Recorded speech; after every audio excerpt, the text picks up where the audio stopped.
Good morning, students. How are you? I hope you all are fine and taking good care of yourself and your family. Today we will start chapter number 5, that is presentation of data, why textual and why tabular presentation. Firstly, we will discuss what is presentation of data. The presentation of data means exhibition of the data in such a clear and attractive manner that these are easily understood and analyzed. Presentation of data का मतलब है data को show करना या present करना इन attractive और clear manner, ताकि उसको एनालिसिस करना और उसको अंडरस्टूड करना इजी हो सके। तो एक ऐसी फॉर्म जिससे बाकी जो सारे सामने वाले हैं रीडर्स हैं उनको इजीली सारे डाटा की समझ आ जाए। तो डाटा को प्रेजेंट करना तो 2 वेज हो सकते हैं, textual presentation and second tabular presentation. Firstly, we will discuss textual presentation. In textual presentation, data are a part of the study or a part of description of the subject matter of study.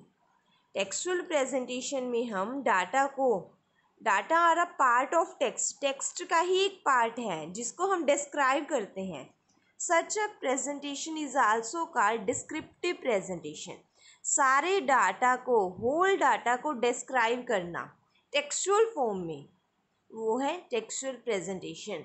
This is the most common form of data presentation when the quantity of data is not very large.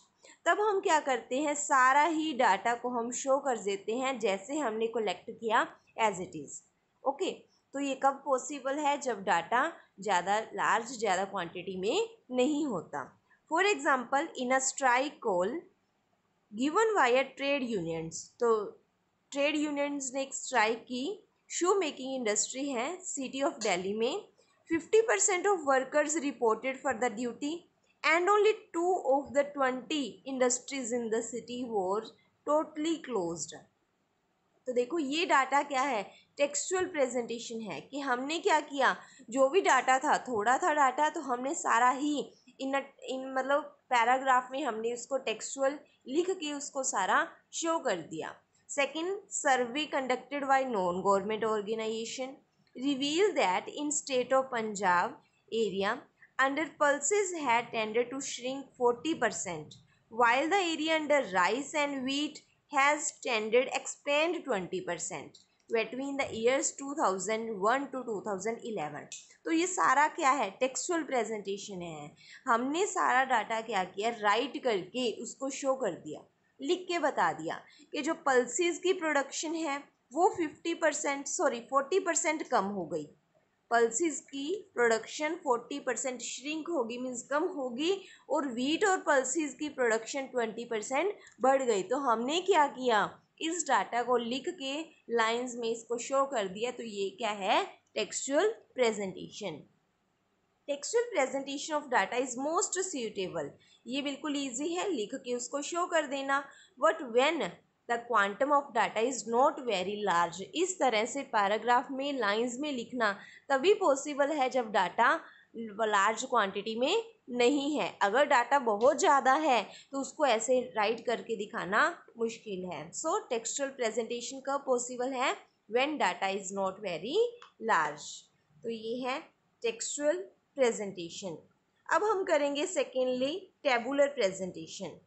Tabular presentation, a statistical table is a systematic organization of data in columns and rows. नेइस वेंगर ने बोला है, उसने अपनी definition में लिखा कि डाटा को टेबल बना के, सिस्टमेटिक टेबल, रोज और कॉलम बना के शो करना क्या है, टेबुलर प्रेजेंटेशन है. जैसे ये टेबल बनाया, रोज और ये है कॉलम्स, तो कॉलम्स और रोज के कॉम्बिनेशन को बोला जाता है टेबुलर प्रेजेंटेशन.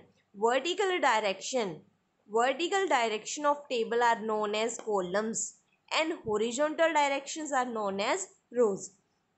तो इस तरह से जो horizontal में होती हैं ये है rows, और जो vertical directions में होती हैं वो होती हैं columns. तो आपको क्लियर होगा. तो columns और rows के कॉम्बिनेशन बना के डाटा को प्रेजेंट करना ही क्या है, टेबुलर प्रेजेंटेशन है।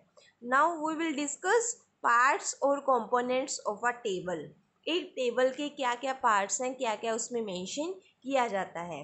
Firstly table number. टेबल जब भी बनाया जाता है तो उसमें हम फर्स्टली टेबल नंबर मेंशन करते हैं, ठीक है। तो ये देखो नीचे आपका टेबल नंबर मेंशन किया हुआ है। Firstly table number. Table number, first of all a table must B numbered. कि फर्स्ट टेबल है, सेकंड टेबल है, थर्ड टेबल है। जैसे आपके एक चैप्टर में, एक सिंगल चैप्टर में 10 टेबल्स हैं तो उन सभी पे नंबर्स मेंशन होता है कि first table, second table, third table. इस तरह से जब भी हम टेबुलर प्रेजेंटेशन करते हैं, फर्स्टली हम राइट करते हैं table number. Second is title, उसका हेडिंग मेंशन करते हैं कि what is about the table, किसके बारे में हम टेबल बना रहे हैं वो मेंशन करते हैं हम टाइटल में। A table must have a title. तो टेबल नंबर के बाद हमें उसका टाइटल मेंशन करना पड़ता है। Title must be written in bold letters. जो भी टाइटल होता है टेबल का उसको हम बोल्ड हाईलाइट करके मेंशन करते हैं बड़े अक्षरों में।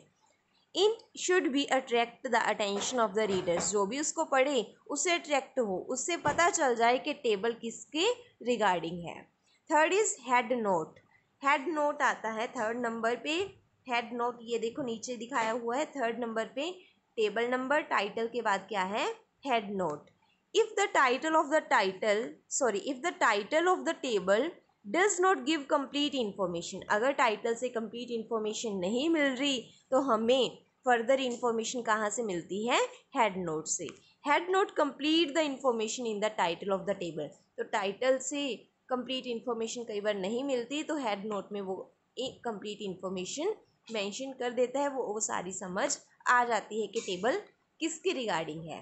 फोर्थ है स्टब। फोर्थ पॉइंट है स्टब।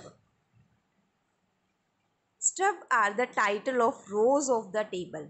स्टब हम बोलते हैं रोज की हेडिंग को, जो इस तरह से रोज में मेंशन किया जाता है तो उसकी हेडिंग को बोला जाता है स्टब हेड। रोज की हेडिंग को stub head. Stubs are the titles of the rows of a table. Next fifth point caption. Columns की हेडिंग को कैप्शन, तो आप याद भी कर सकते हो, सी से कॉलम, सी से कैप्शन, तो caption means heading of columns. Sixth है बॉडी। बॉडी जो है मेन, मतलब मेन उसमें आइटम्स हम इंक्लूड करते हैं। जो सेंटर वाला पार्ट क्या है सारा, इसका बॉडी है। जो भी डाटा हम सेंटर में मेंशन करते हैं वो बॉडी है, ये इंपॉर्टेंट पार्ट है एक टेबल का। सेवंथ है यूनिट ऑफ मेजरमेंट, कि हमने ये डाटा किस में लिखा है, नंबर्स में, लीटर्स में, किलोग्राम्स में, किलोलीटर में, तो वो हम किस में मेंशन करते हैं, यूनिट ऑफ मेजरमेंट में। एट्थ पॉइंट है foot note. Foot note, foot means पैर, तो फुट नोट कहाँ पे होगा, बिल्कुल टेबल के नीचे। Footnote are given for clarification of the reader, ये हमारी क्लैरिटी के लिए लिखा जाता है। These are generally given when information in the table need to be supplemented. जब कुछ डाटा रह जाए कि किसके बारे में है तो उसको हम मेंशन कर देते हैं नीचे फुट नोट में। Sources, when table are based on secondary data, जब हमने डाटा किसी और से कलेक्ट किया हो, किसी अदर पर्सन से, वो डाटा होता है सेकेंडरी डाटा, तो वो सोर्स के हमने कहाँ से कलेक्ट किया उसको हम सोर्स में नीचे बिल्कुल लास्ट में मेंशन करते हैं। Okay students, so these are the parts of a table. तो वन बाय आपने ऑल पार्ट्स को अच्छे से लर्न करना है और ये टेबल का फॉर्मेट भी लर्न करना है। ओके, नेक्स्ट है guidelines. Guidelines for construction of a table. Table बनाते हुए हमें क्या ध्यान रखना पड़ता है, या फीचर्स ऑफ गुड टेबल, एक अच्छे टेबल की क्या क्या विशेषताएं हैं। First one is compatible title. Title जो है कंपैटिबल होना चाहिए, ना ही ज़्यादा बड़ा ना ही ज़्यादा छोटा, वो हमारे ऑब्जेक्टिव से, जिस तरह का डाटा है उसी से रिलेटेड वो टाइटल होना चाहिए, क्योंकि जो भी रीड करता है सबसे पहले टाइटल ही चेक किया जाता है। Title of the table must be compatible with the objective of study, तो टेबल के रिलेटेड उससे मैच होना चाहिए हमारा title. Second is comparison. It should be kept in mind that items which are to be compared with each other are placed in columns and rows close to each other. तो जिनको compare करना है वो ध्यान रखो कि वो equal ही हों सारे। थर्ड पॉइंट है special emphasis. Some items in the table में नीड स्पेशल एम्फेसिस। कुछ आइटम्स ऐसी होती हैं जिनको ज़्यादा नीड होती है ध्यान देने की। Such item should be placed in the head row. तो उसको सबसे पहले फर्स्ट रो में, फर्स्ट कॉलम में मेंशन करो जो ज़्यादा इम्पोर्टेंट है। फोर्थ है आइडल साइज। टेबल का साइज आइडल होना चाहिए, ना ही ज़्यादा बड़ा ना ही ज़्यादा छोटा। Fourth stub. If rows are very long, stub may be given at the right hand side table also. अगर रो मान लो बहुत बड़ी है, ऐसे रो बहुत बड़ी है तो स्टब इधर भी हेडिंग लिखो उसका और इधर भी उसका हेडिंग मेंशन करो अगर ज़्यादा बड़ी है। Next 6 point use of zero. Zero should be used only to indicate the quantity of variable. Variable की क्वांटिटी मेंशन करने के लिए ही सिर्फ हमें जीरो का यूज़ करना चाहिए। 6 पॉइंट हो गया use of zero. Seventh heading. Heading क्या होनी चाहिए? Singular form. Heading should be generally be written in the singular form. ज़्यादा बार उसको हेडिंग को मेंशन नहीं करना चाहिए। एब्रीविएशन का यूज़ करना चाहिए, मीन्स हम शॉर्ट फॉर्म्स अवॉइड करो। Use of abbreviation should be avoided. हमें शॉर्ट फॉर्म्स यूज़ नहीं करनी चाहिए, जैसे गवर्नमेंट को शॉर्ट, तो टेबल में इस तरह से शॉर्ट फॉर्म कम यूज़ करनी चाहिए। तो ये है आपकी गाइडलाइंस। तो आपने एनी 10 पॉइंट्स इसके लर्न करने हैं। तो आज के आपके टॉपिक्स कौन कौन से हुए? What is textual presentation, and second what is tabular presentation, what are the parts of a table, and what are the guidelines for construction of a good table. तो ये 4 टॉपिक्स आपने अच्छे से लर्न करने हैं और नोट्स बनाने हैं। Okay, thank you.